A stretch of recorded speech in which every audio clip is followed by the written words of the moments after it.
Hello and welcome to Purple Coach Conversation with Anne, who's actually in the Swedish embassy trying to renew her passport. So we will miss her today, and myself, Tanya. Our goal is to normalize, educate, and inspire conversations around diversity and inclusion. We're both coaches, mothers, and entrepreneurs. We are not diversity experts, but we aim to have conversations with people that will have something interesting and unique to say about their journey and experiences in diversity and inclusion. Today, we are joined by Dr. Haughton. He has a PhD in mathematical computer science and is a scientist as well as an author and a leadership consultant that focuses on diversity and inclusion. We are honored to have you, Howard. Thank you so much for being here with us. Thank you for inviting me. So before we dive into the different questions that we had prepared, but sometimes we don't actually follow those questions because the conversation takes us somewhere else. We'd love to hear a little bit about your journey and how you got where you are today. Well, I'm glad you mentioned the questions because I've even forgot what the questions were in the first place. So the free flow works well for me. So thank you very much for that. Yeah. So how did I get here?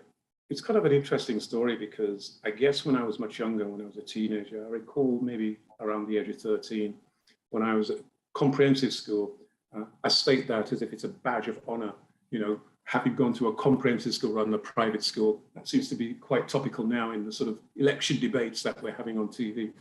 I say that because I received a message one day when I was 13 at school, my third year, to be told that I had learning difficulties and that I had to spend maybe 2 to 3 days a week at a special school, quote unquote, not too far from where my normal school was and where I lived. And I couldn't understand why that was the case, but I went along anyway. And I found out that there were a few people that kind of looked like me that were also going to that school for sometimes 3 days a week. And at the time, it was rather embarrassing because you were leaving your fairly big comprehensive school where you knew lots and lots of people, or well over 1,000 people that went to the school, and I perhaps knew most of them, only to have to explain my absence for up to 2 days or so a week. And I recall going to this special school to do things that I'd done even at primary school, but the pace wasn't for me, and I couldn't understand why I was going there, other than having learning difficulties. It was actually only later, maybe about a year later, I decided that I wouldn't just accept the label of having learning difficulties, and what I tried to do was to develop a mindset that would allow me to be able to go beyond my physical circumstances. And that was quite difficult because I didn't know anything about mind setting, which is a very topical term today. I was 14 years old, you know. And so what I did was I read something in what was then the News of the World, Sunday newspaper. And it said that you could improve your memory by reading, learning some techniques from reading through X number of magazines or X number of books. So I convinced my parents that this was a thing that they had to do. You know, the reason why I thought I was really, really stupid, and that was what was being drilled into me at the time, your learning difficulties, was that I couldn't retain things, I couldn't remember things at all. So my parents bought me these magazines and these encyclopedias, and I just read them from morning to night. I'd leave school and I'd go home and just read them. I wouldn't go out and play, I wouldn't do anything, and I was quite athletic, quite sporty. So having done this for a few months, what I found was that actually my memory did start to improve. But what it was more to do with word association. So you can memorize things by associating that thing with a particular word. And again, this was a sort of trick or a way of learning that I hadn't learned at school to that point. But it kind of helped my confidence because I was able to do the various exercises in the magazines and in the books, and found myself having to do studies, extracurricular studies, to get me to a level outside of the school that the school was not prepared to do for me. And so having done that, I was able, by the time I left school, to register for what would have been the I guess the equivalent of GCSEs today that the school wouldn't allow me to do in a local, what they call FE college, so College of Further Education. And I was able to do these things. I was able to get reasonable grades. I was able to then to go on to do A-levels. I was able to pass those A-levels, still scarred with the label of learning difficulties. And then to go on to university, which I found very difficult because initially in the first year, there were a few people who looked like me. I didn't really have a network support. I was 250 miles away. I did my first degree up north. And it was, for me, very, it's almost like I was isolated. So I found it very, very difficult, but somehow managed to get through that first year. But then never looked back, because I think the embryo that I sowed in myself at the age of 13, 14, to not accept the label, the resonance of that came back to me whilst at university. And I was studying mathematics and statistics and computer science at university. And I just fell in love with maths. It became almost like I was reading English or something like that. So it didn't become symbols. It was just like I was reading some poetry, and it became very, very straightforward to me. So straightforward that actually it's quite worrying how I would solve these problems in my head. You know, even before I would write them down, I'm looking at the equation. Oh yeah, the answer to this is so-and-so. And I could just solve these things in my head. I just didn't know what I was doing or how I was doing it, but I was solving these problems. And when I thought about it, it took me back to when I was 13 or 14 and I went to the library to supplement the books that my parents had bought to help me with my memory. I started to read these books on economics and mathematics that were several years beyond my ability to comprehend. But I read them because this is where I saw my future self at the age of 13 or 14. I saw myself as being a scientist. I saw myself as being somebody that I was told that I couldn't be at the age of 13 or 14. So roll forwards now, and I'm at university my second year, and I'm solving these problems in my head, and I'm doing everything. I'm now doing sports again. I used to do quite a lot of martial arts and judo, kickboxing. So I was doing that almost every day. So I was fit, and I was mentally fit and physically fit, and everything was working out okay. And then the third year, the final year, it went by so quickly to the extent where I still can't believe that I finished it. But when I finished the degree, and finished with the highest grade ever in the subject, awarded a prize by the Institute of Mathematics and its applications. And one thing just led to another, which led to another. And then all of a sudden, I'm now Dr. Howard. And I got my first job post being a research scientist, working for a company called Lloyd's Register, which is a company that was set up maybe 300 years ago in the City of London, in a coffee house between, I think it was a relationship between Lloyd's of London and Lloyd's Shipping, Register of Shipping at the time. And so I worked for them for about 5 years as a research scientist, working on amazing research, scientific, mathematical, software engineering projects, some of which are coming to industry today. You know, and this was like in the early 90s. So a lot of that work led to me writing many papers and publishing several books on the subject matter of mathematical computer science. I wanted to become a professor. In fact, there were positions that were offered for me to become a professor. But by that time, I was married and I had one child. And I had a mortgage, but I was earning a lot of money. And I thought, hold on, it's nice being an academic, but I need a bit more money. So I decided that I wanted to leave that world of research, and I jumped ship and I joined this little investment bank called JP Morgan. So I joined JP Morgan, just a small bank, and basically doubled my salary overnight. And then within the first half year, everyone was saying, this guy, Howard, he really understands how this thing works. We need to give him this. We need to give him that. We need to give him so-and-so. Lots of promises were made. And of course, after 2 years of working in the institution, you get the sort of investment banking bug, and you want to move rapidly within the organization. And if things don't move for you how you expect them to do, then you go elsewhere. I was headhunted by Deutsche Bank. So Deutsche Bank brought me over, and within a very short period, I was heading up this group globally for money market repos, short-term interest rate trading at the end, and managing the risk of that. And then moved within that institution to credit risk management, which has become actually one of the loves of my life in terms of different asset classes.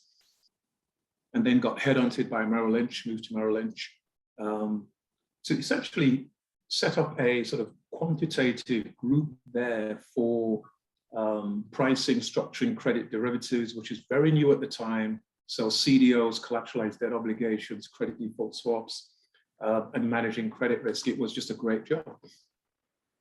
And then within a couple of so years of that, a whole team came over from another institution and decided that they preferred their people from that institution rather than us. You know how this game works. And so I then jumped ship to Dresdner Bank to do a similar thing there as global head of credit pricing structuring. And that was pretty good until I got to the point where I wasn't learning anything. I wasn't growing.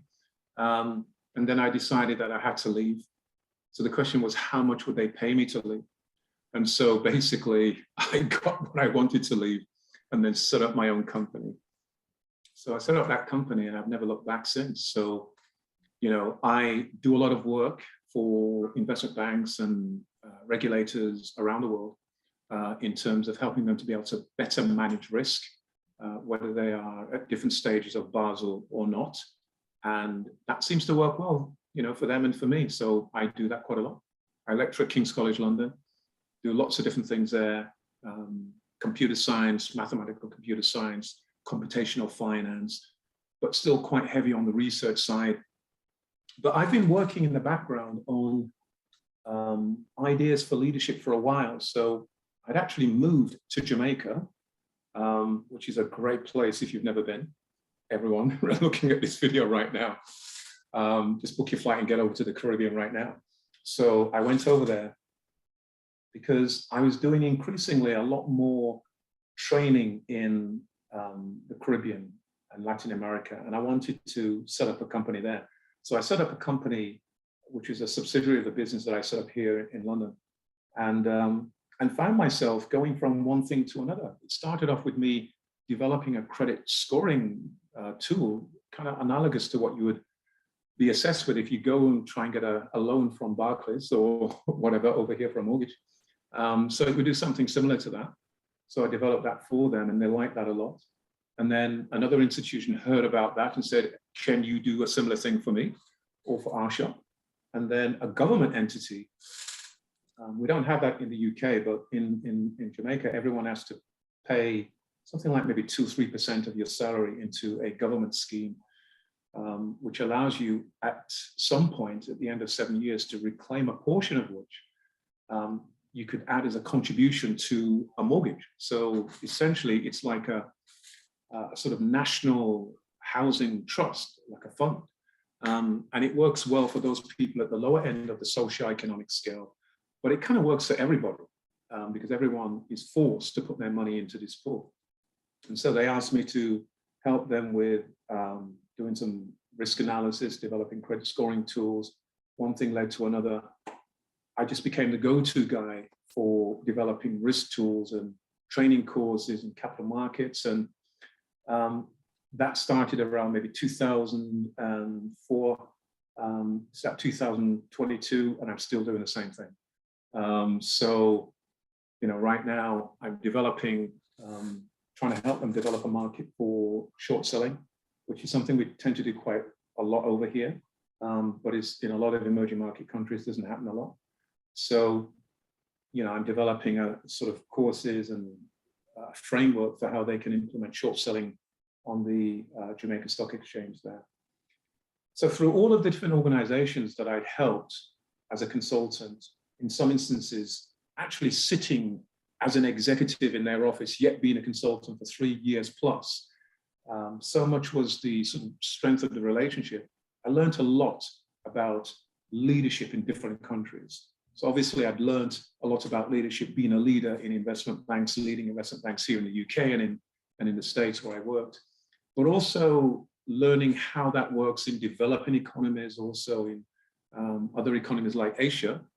So I decided that I wanted to write a book. So when I got back, having lived in Jamaica for 12 years, I got back to the UK 2015, November, and I then decided that I wanted to, because I did so many work for different government entities, I wanted to be, just for a few years, an advisor to Commonwealth member states. So I ended up working for an institution known as a Commonwealth Secretariat, which is like this sort of UN, but for Commonwealth member countries, where I was a quantitative and economic advisor.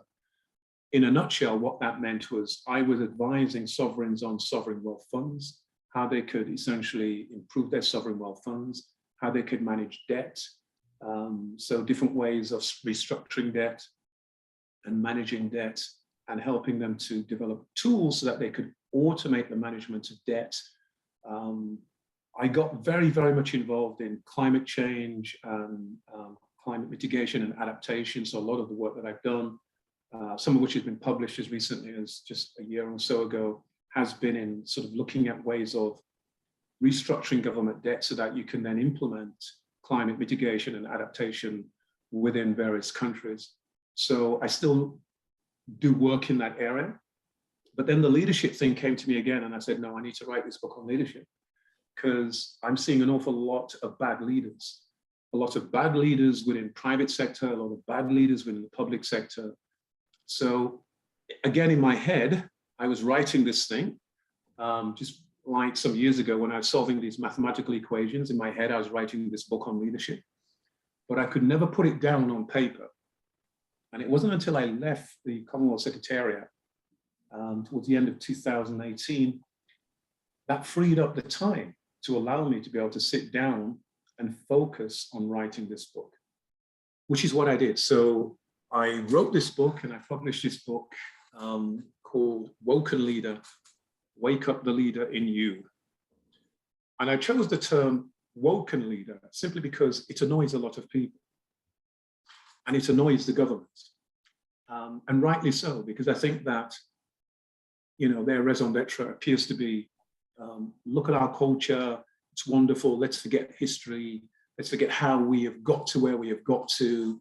And as a consequence of that, whenever people raise these issues to say, well, you've got to think about the fact that, you know, you do have this thing called white privilege, you do have these things called systemic and institutional racism, for example, and you need to think about how you can be more diverse and inclusive, but unless you accept the past, unless you understand and acknowledge the past, you can't move forwards. Then I found myself sort of hitting heads against, you know, government officials and other government quangos who basically just refused to accept that. So I decided to write the book on leadership, but to write it from the perspective of not so much race, but just on leadership in its most generic sense. So what are the prevailing forms of leadership? So the first part of the book is... Which year was that, Howard? Sorry to interrupt. I think the book was published October 2020. Okay. Yeah, October 2020. So you can get that on Amazon or Blackwell's or whatever. And so the first part of the book is a bit like an MBA. So it kind of looks at different and prevailing and proven leadership practices that are applied around the world, like the strongman type leadership, which is analogous to what Donald Trump, for example, you know, he espouses that kind of leadership, to leadership that is akin to the kind of leadership that Elon Musk uses, for example, or other people. So the book, essentially what it does, it looks at models of leadership, it looks at organizations, so the Googles, the Apples, the Microsofts, and basically says, this is how Satya Nadella, who's the CEO of Microsoft, would lead, for example. These are the benefits for him. These are the benefits for other individuals who have led in their organization. How does it work? Why did it work? So having set the sort of framework for what is leadership, I then turned it on its head and said, well, actually, there are better ways of leading. And there's a style of leadership within which you can switch or toggle from one form of leadership to another form of leadership. Because the circumstances may dictate that you need to actually move from one style of leadership, depending on who you're managing, who you're leading, the context within the organization, to a different form of leadership. So the style of leadership, and I call it Woken leadership. Today, people call it inclusive leadership, because essentially what I'm suggesting is that in my style of leadership that I developed, that I call in the book Woken leadership, the premise is built on 4 pillars of leadership. First one is empowering leadership. Empowering leadership. And empowering leadership is something that a lot of people say that they do, but quite often what they mean is that they simply delegate leadership or they abrogate responsibility. To fully be an inclusive leader, and the element which deals with empowering leadership is really about supporting and understanding the needs of individuals to whom you are passing over the baton to. So you are saying, you're going to take hold of this baton and I want you to lead how you want to lead, with the understanding that here are the departmental, here are the organizational goals, you lead how you need to lead. And I, as the named designated leader, will follow your lead. So now, what I've done is I've turned strongman leadership into a servant leadership. So it's empowering, but I'm now empowering others by following them as a servant. So that's one aspect of it. Another aspect of the Woken leadership is what I call well-being leadership. Now, well-being leadership is quite topical today. And so I started to write the book in earnest. In other words, putting my thoughts on paper in April of 2020. And this was just a few months after the announcement of COVID-19. And so the idea of well-being resonated with me in terms of trying to think of a leadership style that would somehow have inbuilt empathy, humility, and understanding as how you can help and develop and grow your followers or those that you supervise. And so that section deals with how you can lead for the well-being of not just yourself, but of your staff members and the whole organization as well. The 2 other aspects, third one deals with stakeholder leadership. So stakeholder leadership is analogous to what you would find if you worked in project management. So for example, in project management, you have to manage different stakeholders who perhaps have conflicting opinions, etc. Stakeholder leadership deals with that and how you can better navigate your way through, meandering through, the different and opposing views that your different stakeholders can have, and how you can sort of get better equilibrium and how you can better manage disputes, because you're going to have differences of opinions between different cohorts of stakeholders, etc.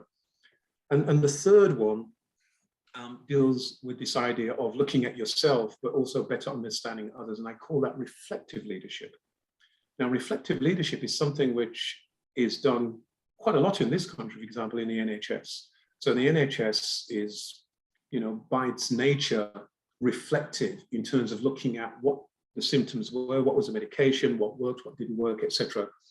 But similarly, as a scientist, you are very reflective. So you think about what experiments you did, you think about what were the conditions under which you applied various treatments and you did various experiments, etc. So for me, it was a natural thing to sort of build in something called a sort of reflective leadership, but also the mechanism that would allow you to switch from one particular silo of these different styles of leadership to the other one, depending on the circumstances, and specifying what I call the sort of pre and post conditions for the applicability of each of these leadership styles. Why is that important? It's important to be your true self and not to try and mimic other people. But it's also important to know when one style of leadership works and when it does not work. And so those pre and post conditions are pretty much about formalizing the rules. And the book is written in a scientific way. So it basically says, here's all the references in relation to these styles of leadership. This has been tested over a 25-year period. This condition elevates your psychological well-being, this one develops this kind of skill, that kind of skill. So it's, even though I say so myself, it's a book which is kind of well thought through in terms of the steps that you would need to take in order to be able to understand how to apply these different facets of leadership. So all of this was within the first half of the book. The latter half of the book takes me and takes the readers back to when I was 14. So it kind of basically says, how did I get to a position where I could even write this kind of book?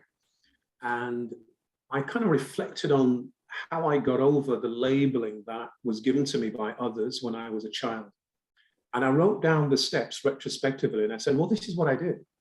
Here are the steps that I took in order to elevate myself from being labeled to not accepting the label. And it kind of worked for me. It might or might not work for you, but here are the steps.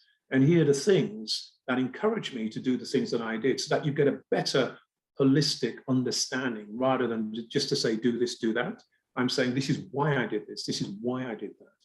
To try and give very impressed by, I wanted to just kind of go back to this moment of your life, 13, 14 years old. And I'm very impressed by everything that you've shared. And you've noticed that I haven't, even tried to ask you any questions in the middle, because it was flowing so perfectly, like a TED talk. You don't want to interrupt it. You want to listen to it until the end.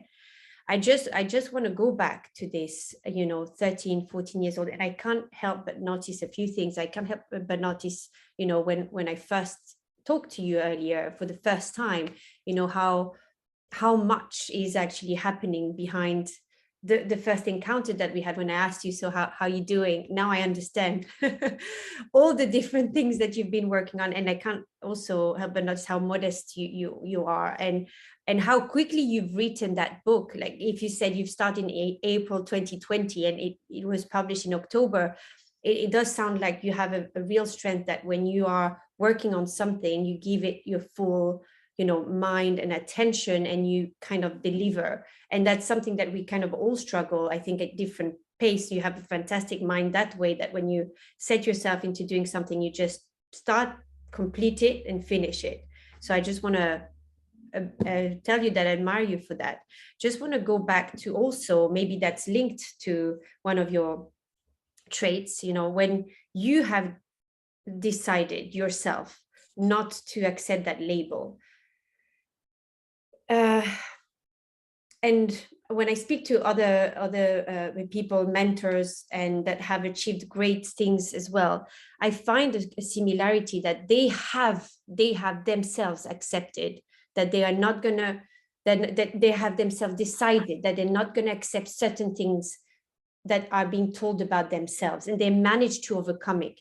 But others might not, because they might have their parents' influence, or they might be influenced by other things. And I just want to ask you that simple question: do you think that it's something you were born with, and this kind of tenacity and capacity to overcome this other side of the world? Because you have people that will need a lot of assistance to be able to overcome the label. So, your honest opinion around that. I know we're all different. We all have different ways of handling things. So what has given you that strength to say, this is the label and this is me, this is not me?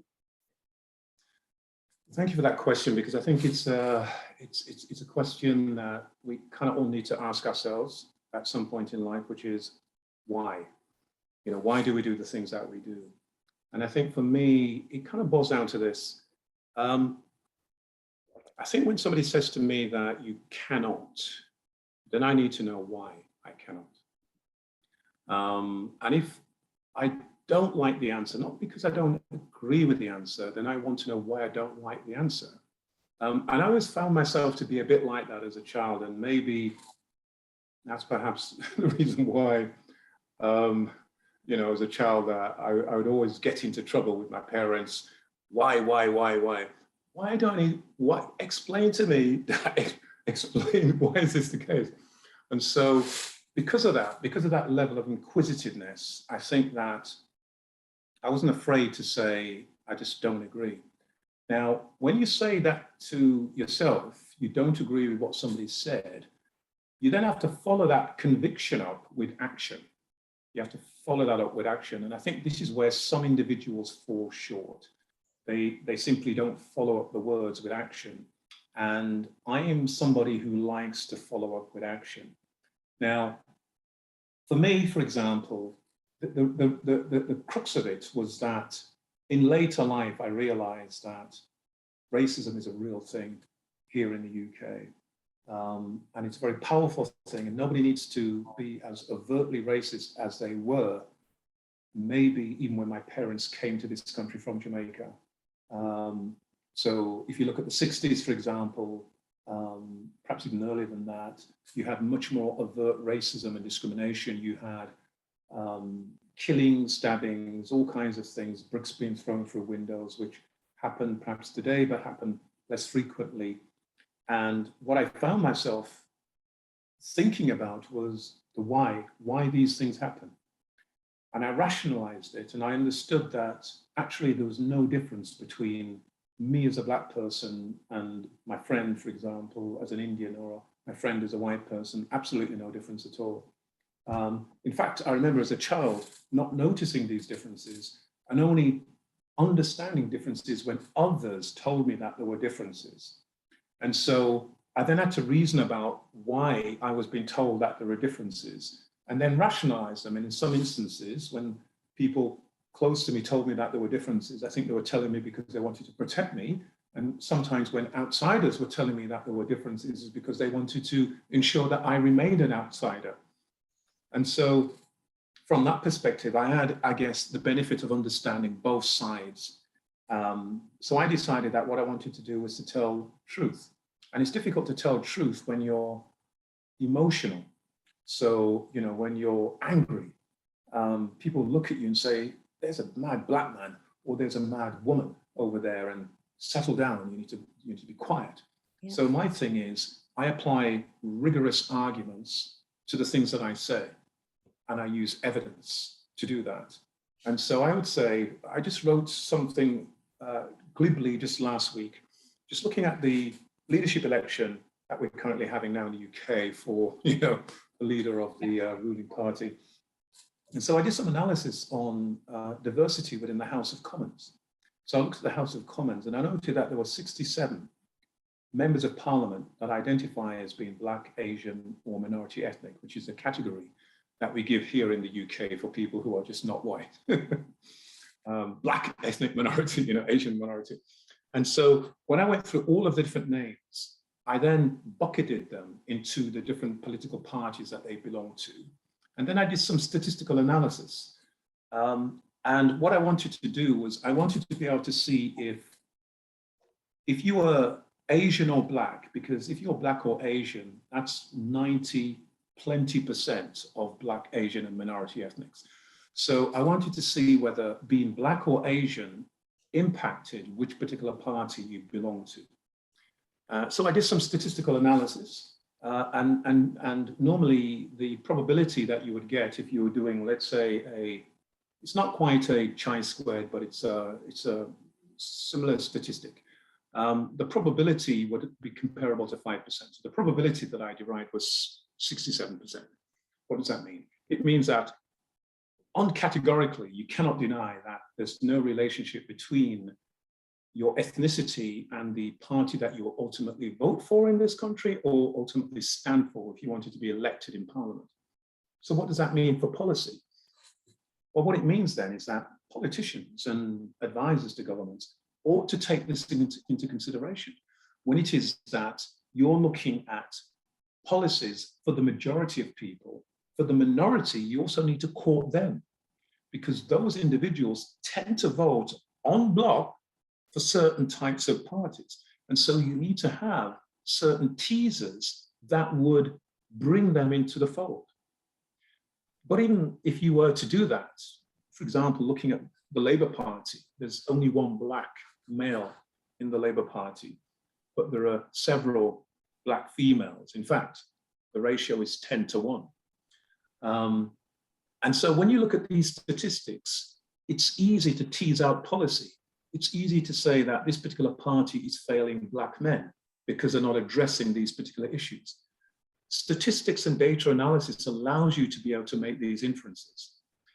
But me sitting on the sidelines and saying, oh, I don't like that party because I don't see anybody like me. Yes, that's only one half of the equation. The other half of the equation is drilling down into the data so that you can then make these inferences and then say to them, this is why I'm saying that you don't represent us. Not just because I don't like you, but because of what the data is saying. This is your own data. Yeah, I guess, yes, totally. It comes with a different power. And I'm wondering, how do you make yourself heard? How do you communicate that? I mean, from where you are right now, I guess it's easier than somebody else, but how, because it sounds like you should be a politician almost and talk about these things. So how do you do that? So I try and do these things in different ways. And for example, I've forgotten the number of courses that I've given in the last year on the intersection between race, other intersectionalities, and leadership. Numerous. I mean, if I was to say 100, then that's probably an underestimation of the training courses that I've given. And these are to organizations as large and as private as NatWest Bank, through to government entities, universities, you name it, I have done it in the last year. So what I do is, to directly answer your question, I let people understand where I'm coming from. I train them, and I take them to the point where I say that it's not a lecture. What I'm doing is I'm having a discussion with you for the next 3 to 4 hours or longer. And here are some ideas that I've got on institutional racism and the genesis of it. And here's a model that I've built which shows you how you can perpetuate institutional racism and how you can deflate it. So how you can make it work or how you can get rid of it. And I ask them to think about it and we have a discussion, but I never say, this is the way you need to do it. Yeah. You can only do it in this way. I say, here's a model, what do you think? Here's the strength of the model. You could look at it this way, you could look at it that way. Generally speaking, people have found that to be quite illuminating. Yeah. And certainly individuals who don't necessarily want to be told that it's all their fault.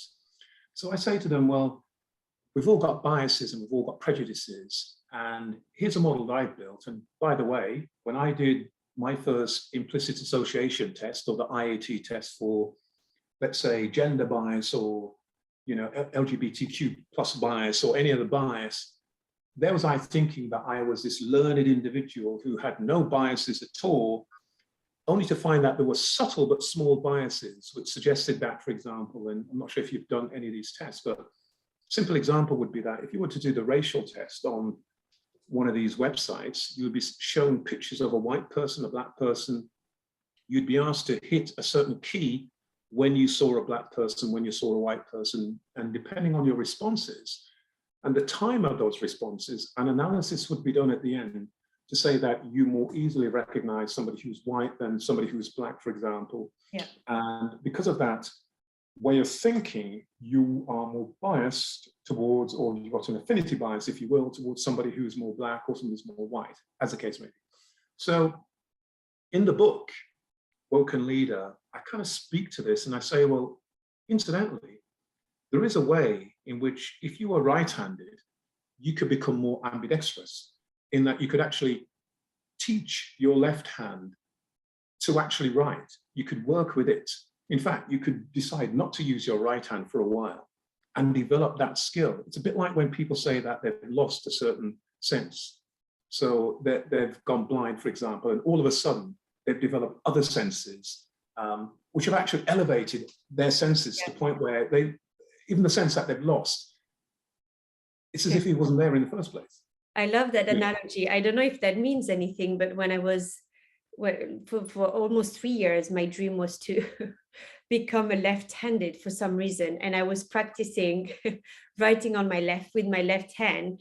And I realized that, okay, you can improve your left hand. You can never be as good as with your right hand, but at least, you can acknowledge that there is there is a difference, you can improve it, and that is sometimes enough to kind of make it work, right? You can make it work with an imperfect left hand, but at least you know and you acknowledge it. And from the different examples of leadership that you gave, which were very enlightening, and I kept trying to think a little bit about the analogy of each of them, and it kind of ties up the whole interview, is saying, be more scientific, have more scientific mind, be more curious about everything, and with the example of those tests to see if you have a bias, etc.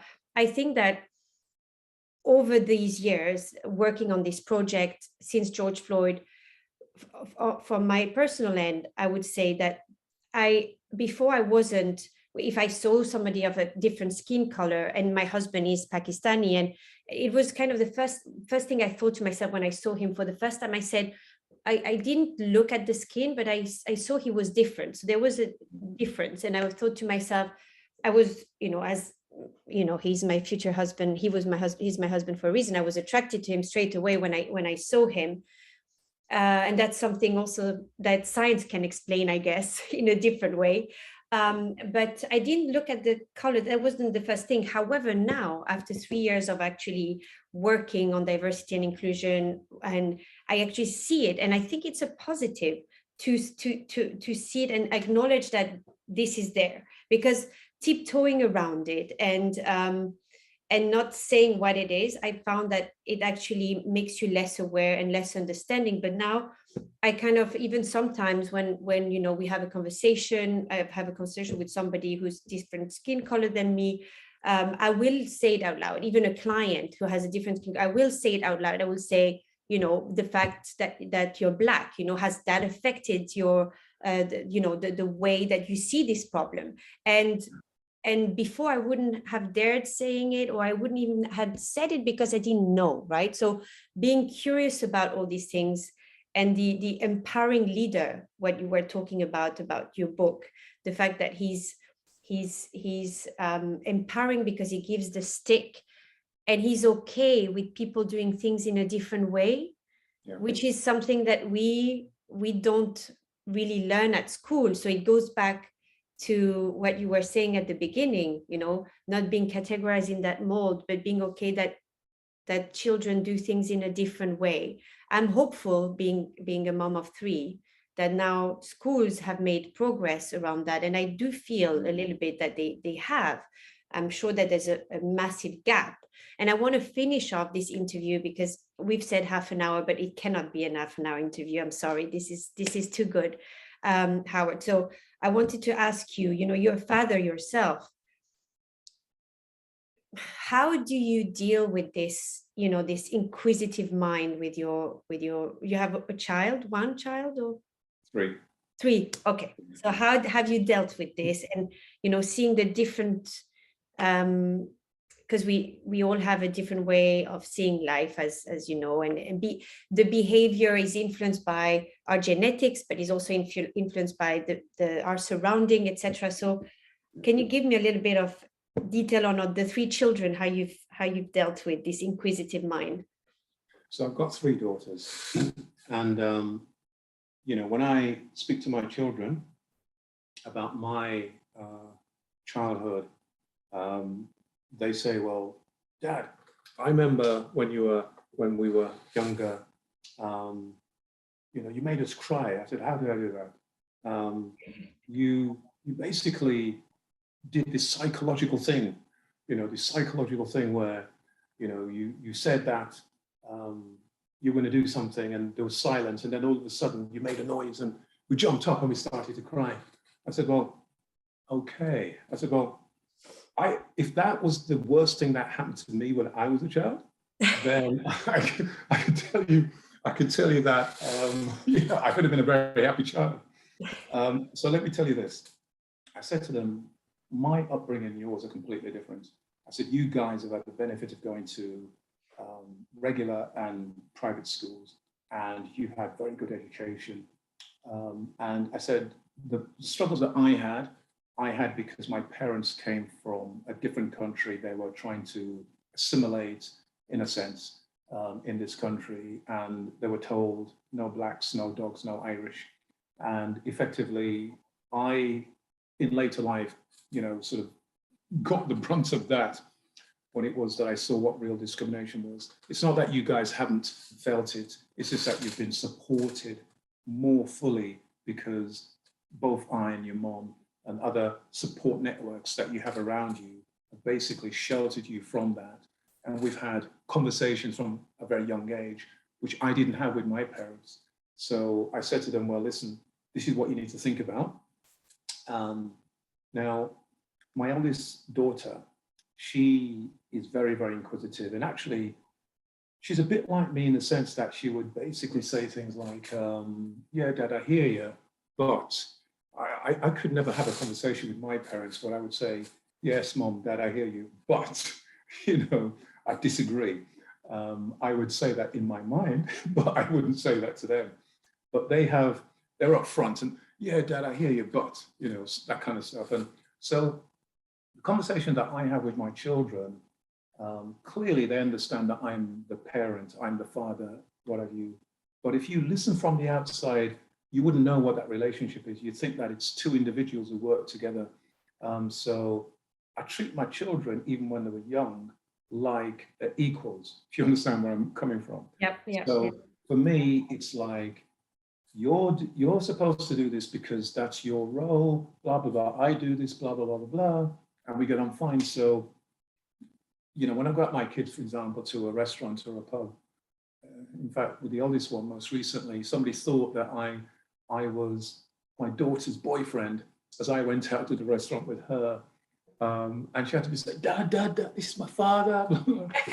So, we really do get on well, and it's a completely different relationship to what I have with my parents. So the eldest one, she works for Google, although she did a psychology degree. And, she's very, very analytical, psychoanalyzes pretty much everything, and is very good at sales. So she works in sales at Google. Amazing. And she's doing well, very well. Yeah. The middle one is a lawyer. Yes. Yeah. I mean, I've really driven them. None of them have actually done mathematics or science, hard science in the way in which I did. So they kind of went away from that. And the middle one studied law. And actually, she's just got a job working for a Japanese bank, which is not Nomura, right? So it's the other one at Liverpool Street, so you can figure out which one that is. Yes. So basically, she's just got that job there in compliance, and she's going to start that in a month. And she is just an unbelievable person, but she's multi-talented. So we sent her to the Brit School, which is a performing arts school where Adele, Amy Winehouse, Leona Lewis, and many, many famous singers had gone. And so she's a performing artist. In fact, she performed at she's on BBC just 2 days ago or 3 days ago at the opera. She was there performing there. So she has to make her mind up as to what she wants to do. Does she wants to take the singing thing internationally, give up working? I'm going to Google her when we finish this interview. Yeah, that's right. So she's really good, and she's got a lot of talent, and she's got her head screwed on, but she needs to balance the many things that she's doing. I have not been a good example for her because I have many things on my plate, and I really care about how they manage theirs. The youngest one, she graduated last week Friday from university. And she studied politics and sociology.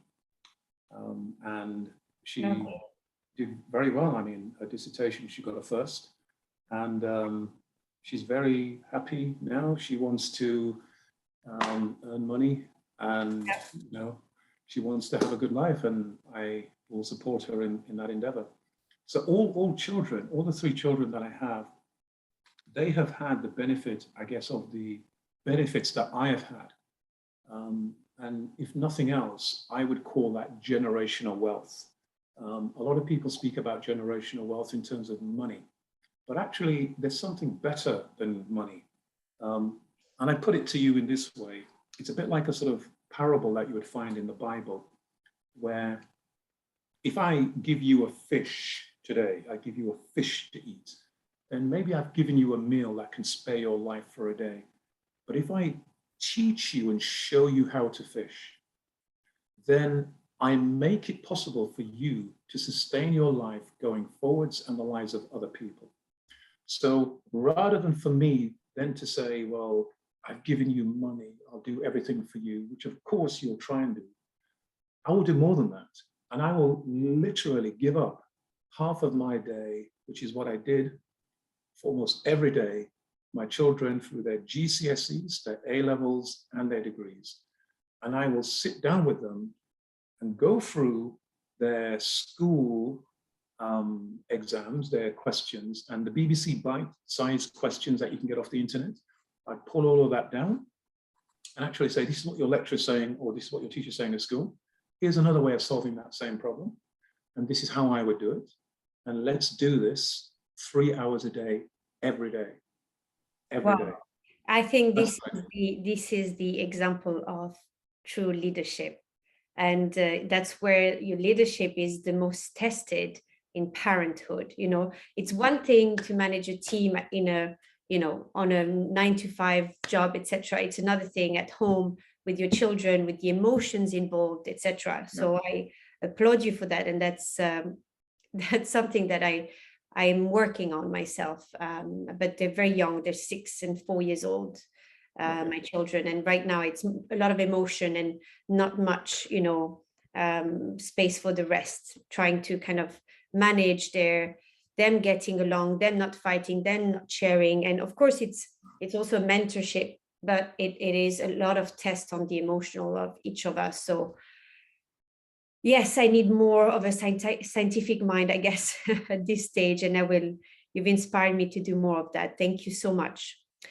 So we've done an hour almost. I might split that fantastic interview into 2, but I would love to actually make it last longer, but I'm aware of your time as well. So I appreciate all your time you've spent with Purple Coach Conversation today with me, and we will for sure keep in touch with you in the future. But before we close that interview, would you mind letting the listeners know how they can connect with you, and you know, if there's anything more you'd like to share? So we've got your book, which I will attach as a link to this interview as well, for them to access it easily and order it. Is there anything else you'd like to share with the listeners on how they can connect with you? I guess they can connect with me through your organization. You know, I'm not one to try and just sell myself. What I'm trying to do is to give a message. And I think if people like the message, then people will seek out the messenger. And basically they'll try and understand my philosophy and where I'm coming from.